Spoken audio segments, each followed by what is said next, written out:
Hello guys, ഇന്ന് leave ആയതുകൊണ്ട് കുറച്ച് ബൈക്കാണ് എണീക്കുമ്പോൾ കണി തന്നെ പോയി ഫ്രഷ് ആയിട്ട് കഴിക്കാൻ പോകാന്ന് വിചാരിച്ചു. അങ്ങനെ ഞങ്ങൾ ബൈക്കിൽ ആസ്വദിച്ച് പോയിക്കൊണ്ടിരിക്കുമ്പോൾ ട്രിപ്സ് അടിച്ചതേ ഓർമ്മയുണ്ടായിരുന്നില്ല. അപ്പോഴതാണ് എക്സ്പെക്റ്റഡ് ആയി നമ്മുടെ മുമ്പിൽ പോലീസ് മാമൻ. ഞങ്ങൾ ബൈക്കിൽ നിന്ന് ഇറങ്ങിയോ, അല്ലെങ്കിൽ ഞങ്ങൾ രണ്ടുപേരും എന്തിനാ ഓടിയാ, ഒരാൾ ഓടിയാ പോരെ. സാരമില്ല, കുറച്ച് ബുദ്ധി കൂടി പോയി. ഞങ്ങളുടെ ഡ്രൈവർ സ്പൾബർ തൊട്ടപ്പുറത്ത് വെയിറ്റ് ചെയ്യുന്നുണ്ടായിരുന്നു. അങ്ങനെ ഞങ്ങൾ ബ്രേക്ക്ഫാസ്റ്റ് അതിഗംഭീരമാക്കി. അത് പിന്നെ കോഴിക്കോടാണെങ്കിൽ ഫുഡിനൊരു കുറവില്ലല്ലോ. ഫുഡൊക്കെ കഴിച്ച് എന്തെങ്കിലും ചെയ്യാമെന്ന് വിചാരിച്ച് ഊട്ടിയിലേക്ക് പ്ലാൻ ആക്കി. ഒന്നും നോക്കിയില്ല, 3 ദിവസം അടുപ്പിച്ച് ലീവായതുകൊണ്ട് വണ്ടി എടുത്ത് വിട്ടു. നമ്മുടെ ട്രിപ്പിലെ മെയിൻ കഥാപാത്രം ഇവനായിരുന്നു. പിന്നെ രാത്രി നട്ടപ്പാതിരൊക്കെ ഫോട്ടോ എടുക്കണം എന്ന് പറഞ്ഞ് 2 ഫോട്ടോ എടുത്ത് കൊടുത്തു. ചെക്കനെ നോക്ക്, എന്താ ക്യൂട്ടല്ലേ. അങ്ങനെ ഊട്ടി എത്തി, ചായ കുടിക്കാൻ നിർത്തി. അവിടെ എത്തിയപ്പോൾ നല്ല തണുപ്പായിരുന്നു.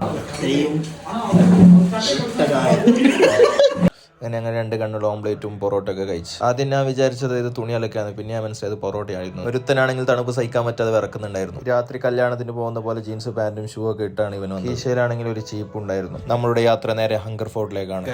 സമയം 3:35. ഒരു മനുഷ്യന്മാരില്ല. അങ്ങനെ കുറച്ച് നേരത്തെ എത്തിയോണ്ട് കുറച്ച് ഉറങ്ങാന്ന് വിചാരിച്ചു. 5 മണിക്ക് എണീച്ചിട്ട് വ്യൂ പോയിന്റ് കാണാൻ വേണ്ടി പോയി. അവിടെ കുറച്ച് ചേട്ടന്മാർ ഉള്ളിലേക്ക് കയറണമെങ്കിൽ പൈസ വേണമെന്ന് പറഞ്ഞു. ഞങ്ങൾ ബാർഗൈൻ ചെയ്ത് 500 രൂപ 200 രൂപയ്ക്ക് ഉള്ളിലേക്ക് കയറി. എന്താ കാഴ്ച അല്ലേ.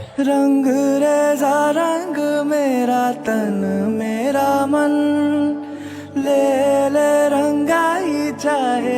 മതി ഫീൽ ഗുഡ് കൂടി പോയല്ലോ. അങ്ങനെ വണ്ടി എടുത്ത് വേറെ സ്ഥലത്തേക്ക് പോയി. അങ്ങനെ ബ്രേക്ക്ഫാസ്റ്റ് കഴിച്ച് നേരെ ദൊഡ്ഡപേട്ട വ്യൂ പോയിന്റിലേക്ക് വണ്ടി വിട്ടു. അവിടുത്തെ വിശേഷങ്ങൾ അടുത്ത വീഡിയോയിൽ കാണാം. ബൈ.